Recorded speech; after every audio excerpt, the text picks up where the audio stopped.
Yo, what's up, everyone? So today we're here with GoldDemon. Say what's up. What's up, gamers? Alright, we're here to go over the developers' discussion on the MiHoYo official Genshin Impact form and the article. We have this came out, what, December 4th, so it's 2 days late. But we've already went through this, so we're just gonna have some small stuff to talk about, and, we'll just go over these questions and we'll talk about it, basically. There is some big stuff here, so we'll get right into it. Alright, question 1. I wish there was a private chat function so I could chat to friends before entering the worlds. So basically, this is small again. Quality of life update is just in version 1.2, which should be coming out. When is that? December. You know what day it is? I think in like 2 weeks, maybe. 2 weeks. When the Zhongli banner ends. Okay, Zhongli banner ends on the 22nd, I think. Oh, it comes out the 26th, I think, Oh, okay. or 23rd. I don't know. It's like either before or after Christmas. I think it's before Christmas. Okay, so basically here is they're just adding it so you're able to chat with friends and a shortcut button. That's it. And then if they're offline, they will receive a message next time they log in. Cool. Quality of life change, so you're not able to have to join them to talk to them. Your friends keep changing their nicknames all the time, and I can't remember who is who. Wish I could add a note. So in 1.2, you'll just be able to change your nickname to whatever you want. Like I could change GoldDemon to Dumbass or something, for example. Not cool, man. However, I could just bully in the new private chat function. Oh, yeah, good one, man. You're really funny, you know that? Alright, question 3. I wish that I could add a trackable pin nest so that after closing the map, I know which way to go, just like quest objectives. It gets annoying having to repeatedly open the map and check on a journey because you keep going off track along the way. So, developers are just going to make or release a trackable map pin in the future. And That's a really good one. I know, that is really good. And they just need to... You know why? Why? Because you can't count. You just went to 4, dude. Are you kidding me? Okay, yeah, okay. What? You said 4 instead of 3. I know, I said, my bad, 3. So, Just messing with you. travelers will just need to select a custom pin from the map screen and choose navigate, and only one pin can be tracked at a time. So you can just basically, it's like setting a pin. So you just set a pin and you're able to track it, so you won't have to open your map over and over. It's a nice quality of life update. Question 4 is, I wish I could repeat a domain without having to leave and re-enter. So basically just like how you would do if you are doing the test run for the new characters, where you could just stay in and then keep continuing and going back up and starting it again. You'll just be able to do that with domains now, which I think is really cool. It's a nice little update. And I frequently miss out on domain and leyline blossom drops. Having to manually collect them is very inconvenient. So in version 1.1, you won't have to collect the drops yourself because it'll be added straight to your inventory. So basically, for the domains, all the books that fall on the ground, you won't have to go over and spam the F key or whatever it is on PlayStation. You don't have to spam the screen on your phone. It'll just go straight to your inventory. Same thing with the books, or of the XP books instead of the talent books. And for the XP books for the leyline drops, it's just gonna go straight to inventory. I think that's cool. What do you think? I mean, I like it. Yeah. Some people like being able to spam the key to pick up stuff. It's whatever. Yeah, I know. It always like, I feel like my F key's gonna break one of these days because I've been spamming it so much. So for question 6 here, we have I want a dialogue autoplay option. So in update 1.1 or in update 1.1 we didn't have this. Update 1.2 we were going to have this. So when it's selected, the dialogue will just automatically progress to the next line once the current line's audio finishes playing. And then when the dialogue option appears, it will pause to allow travelers to respond and then continue to autoplay as before. Also, there's now an option to skip the animation on the Battle Pass screen. So that's cool. So you can just skip it so you don't have to see it go up, level up, Honestly, that's the best part of the whole thing, being able to skip the animation. Oh, yeah. Question 7. I wish there was a place to view the dialogue for quests I have already completed. Sometimes it's nice to go back over the story. And then in 1.2, they're adding a travel log section to the archive. All dialogue, text, and audio from previously completed Archon quests and story quests will appear here. This way, travelers can reread and play back the dialogue from completed quests. So most of the stuff right now that we've gone through, we're currently only on question 8, and there's only, this is the last question. And most of it's just quality of life updates, which is awesome. Obviously, they're keeping the bigger stuff now. They're keeping it hidden because we're still, 2.5 weeks, 2 weeks away from the update. So they're keeping, the bigger stuff that they could be adding hidden. But there is one thing big here. We'll get to that last after this next question. There is one huge thing coming. So question 8 is, in co-op mode, progress is interrupted when a player quits the game. Can this be improved?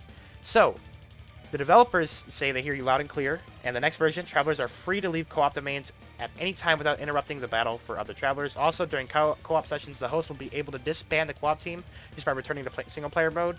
After the team is disbanded, travelers' own game progress will be restored. So this is just another huge quality of life update. Because I don't know, I don't really play co-op often, but sometimes when I go into co-op just to do a domain, sometimes it could just be a pain when you get kicked out and you won't get any of your progress, you know. And here we go. The last but not least, this is the hugest thing here, is after the developers let us have one final peek at their notebooks, it turns out that in version 1.2, travelers will be rewarded with one Acquaint Fate, which is going to be the general banner, which is fine, each time they ascend a character at level 20, 50, or 70. So you're getting 3 if you get a character up to level 70 per character.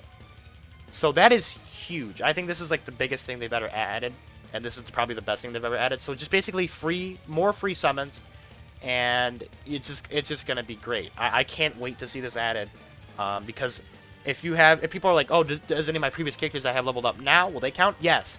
So any previous characters that you have ascended, you can claim the Acquaint Fate rewards from the Ascension Materials preview screen once update 1.2 comes out. So I mean, this is crazy.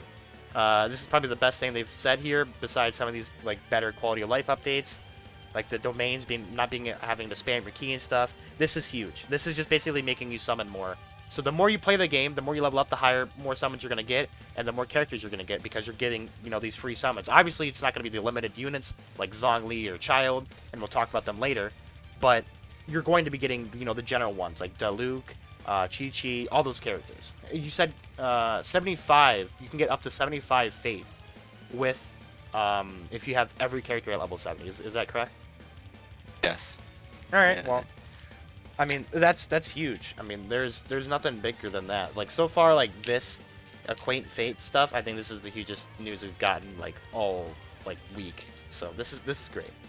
So speaking of Child and Zhongli, we're gonna talk about Zhongli and Child right now.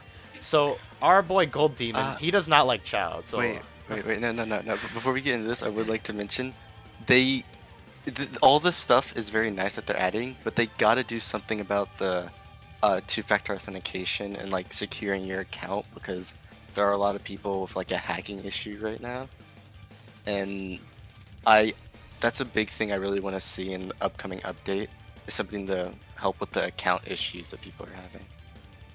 yeah, basically, same thing with like the PlayStation 4. Is if you log into PlayStation 4, if you want to make a new account, you literally have to make a new PlayStation account. Like, I wish you could be able to transfer it between PlayStation, PC, and your phone, but you're not able to, which sucks, but that's okay. Hopefully they'll fix that in the future. Alright, so we're going to talk about Zhongli and Child now. So, GoldDemon, just go ahead and shit on Child, talk about how he's, you know, whatever. So, go ahead and talk about Child. He's a god-awful character, you should never summon for him, but for real though, I do have Child. I've got him my second DPS in my other team for Spiral Abyss. He is a strong character. However, I don't think...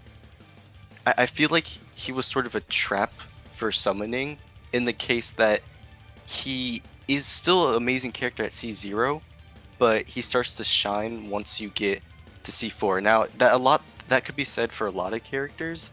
However, for him specifically, and the way his passives work, it seems like they really wanted you to throw everything at him in terms of like hype, you know, because they had the quest and everything. And then, you know, later, as like currently now, there's Zhongli Banner and other characters that are coming out, right? It's sort of meant to bait you into summoning then, because they're like, oh, hey, look, he's so strong. Well, I think... Kind of like the new character syndrome. Right. Like, you could bring that up, like, oh, they suck, but then later it's like, oh, they're insane. Right. But for me, Child shits on every character that came out in like the past like month. Like, it's not even close. He's better than Zhongli. He shits on Zhongli.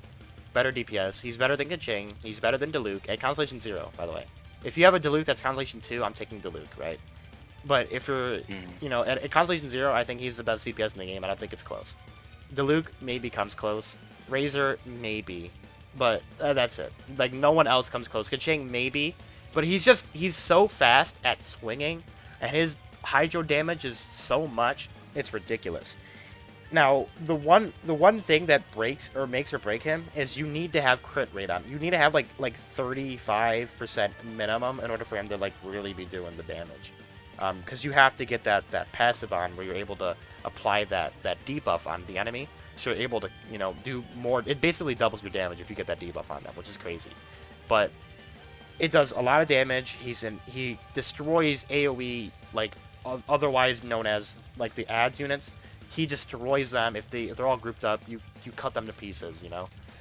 He's insane. DPS boss. I mean, he does so much. There's so much that guy does. It's ridiculous. Zhongli, on the other hand, I don't know. Just for me, he just feels boring. He's just choppy. Like Child, you're able to switch between weapons. You have 2 separate ults. Zhongli is just, you put down a sword and you stand by it and you hit things. It's like, well, that's kind of boring, right? I like moving around with my characters. I like jumping. I like fucking swinging a water, katana blades or whatever, then switching to a bow, then shooting a bow shot in the air, blowing them all up. That's awesome, right? Zhongli's ult is insane. I think Zhongli's ult is probably like top 3 best in the game in terms of damage. But like his petrify ability where he turns them all to stone, that's insanely cool as well. But I think personally, I just think Child shits on Zhongli in terms of damage, and especially in terms of his attack, normal attacks. Child just sits on Zhongli. And his E, basically. His E is basically, Zhongli's he's just putting a sword up. That's basically it. Or if you hold it, you do damage, of course, AoE damage. But I think... Yeah, that is a big thing, along with the element. I think Child's just better, right? Yeah. Yeah, like the element's also a factor, but it's just really about which character you prefer more in terms of fun factor, because of course it's a game, you're supposed to have fun with it. If you don't enjoy that character's playstyle, or don't think he's that cool, you don't have to get him. Not that there's a problem with either of the characters. I mean, some of the choices in terms of things they've changed are interesting. Yeah. But it's just if you have fun with that character or not. And that's why you should always test them out and wait a couple of days make before sure you summon. as soon as the guy comes out first. the first thing I do is a test run. For Child, I knew he was just gonna be broken, and I didn't even care. I just went straight in for the summons. But and I don't regret it because he's ridiculous. So I have Child and Zhongli both pulled up here on the Genshin.gg website that just basically just says all their stuff. So this is what he's talking about. He's talking about Child's Completion 4 here, which basically just when he triggers melee stance, it triggers Riptide Slash against opponents on the field affected by Riptide every 4 seconds, and otherwise it just triggers Riptide Flash. So Riptide Slashes and Riptide Flashes triggered by the Constellation effect are not subject to the time intervals that will typically apply to these 2 Riptide effects, nor do they have any effect on those time intervals. So it's basically is just so much more damage. It's crazy. But I mean, still, before that, if you have him at Constellation 0, he's still crazy. I think he's still probably the best unit in the game before that. But once you get into Constellation 4, he's crazy. Considering Constellation 1, it decreases cooldown by 20% for his E. Constellation 2, when he kills enemy affected by Riptide, he gains 4 elemental energy. So he's just he's just spitting out damage. That's all he does, really. And then obviously level 3 makes his E stronger, which is crazy. I think he has the best passive in the game in terms of the mastery of weaponry. That is definitely true. Yeah, the normal attack level by 1. That's crazy because you could bring 2 DPSs together, and then he's just gonna make them so much stronger. He's gonna make himself stronger because he was giving himself that level 1 buff. So any team he's on, he's just making everyone's normal attacks hit harder, which is crazy by like what? Actually, like 6%. I don't know how much for the level 1, but. It's still ridiculous. Varies on the scaling. So in terms of, as I said, I do think Genshin GG is okay, and I've made a video talking about how their tier lists are trash. Like, why the hell is Xingqiu an S tier? Like, what the fuck is he doing? Right? Like, he's Constellation 0, Xingqiu S tier. Bullshit, suck my balls. He's not S tier. But Zhongli, that's interesting. Zhongli is in A tier. I think that's fair. Chao is in S tier.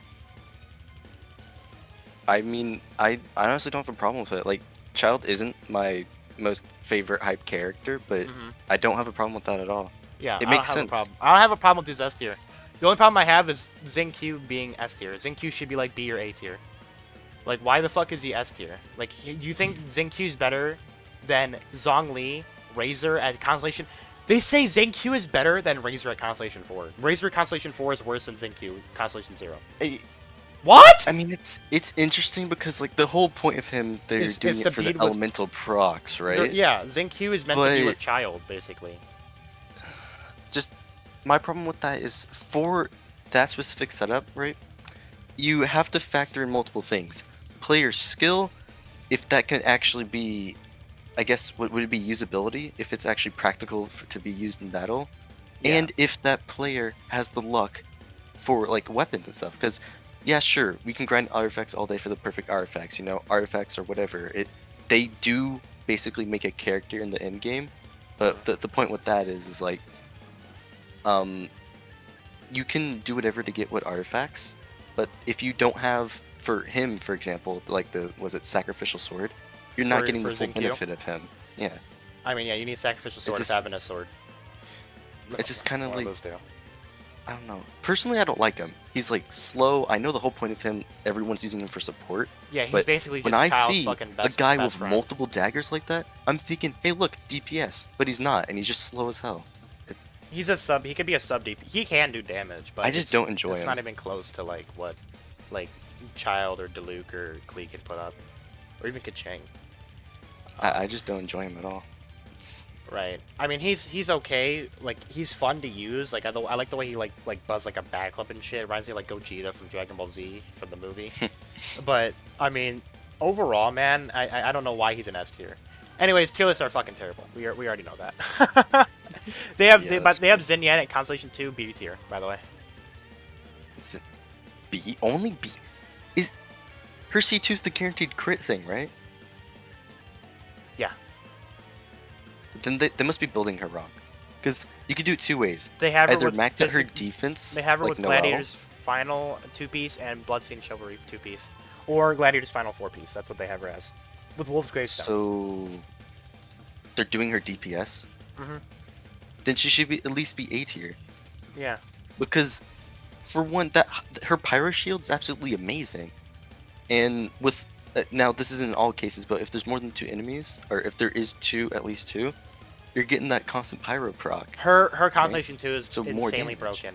She gets crit on 100%, so every attack, when she uses her all basically, when she's Constellation 2, every normal attack is going to be a crit. Like every physical No, damage. it's crit. that physical hit of the ults. Yeah, The ult the hits physical multiple ult. times. Yeah, the That ult- does full crit. that does full crit, which is crazy. And then it gives her a shield at level 3. Like, that's Exactly. insane, right? But Give her crit damage in all attack, and then that builds or off if of it's her support defense. Right. You're good. And then it builds off of her Constellation 1, which increases her attack speed by normal and charge attacks by 12% for 5 seconds after scoring a crit. But if you're doing her ult and you get a crit, your attack speed is going to be plus 12%. And you can just swing as fast as you can because you're holding her ult and doing the charge That attack. also would It's buff her crazy. physical damage Yep, because of her second talent. But Genshin.gg has her in B tier. C2. That's why I was saying they're underrating these 4 stars as well. They're underrating the new units, except for Exactly. Except for Except for Child. Yeah, Child is where he should be, because everyone knows he's good. But I mean, Diona. Everyone knows Diona is okay. Like Diana.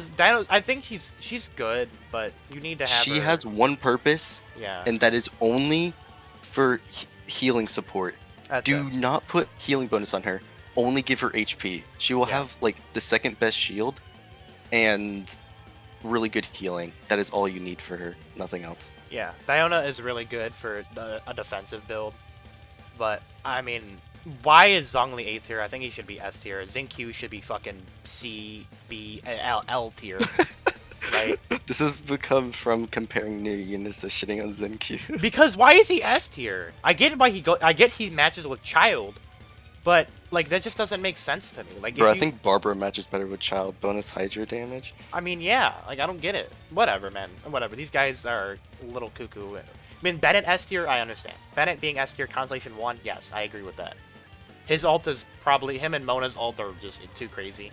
S tier for Bennett, I agree. Finally, remember when I was complaining? Like Bennett it was like C or B tier. I'm like, why the fuck is Bennett like B or C tier? Like he's like the jack of all trades. Like he gives everyone attack. He can do damage himself. His E does a lot. He's basically a mini Diluc, like fucking Well, shit.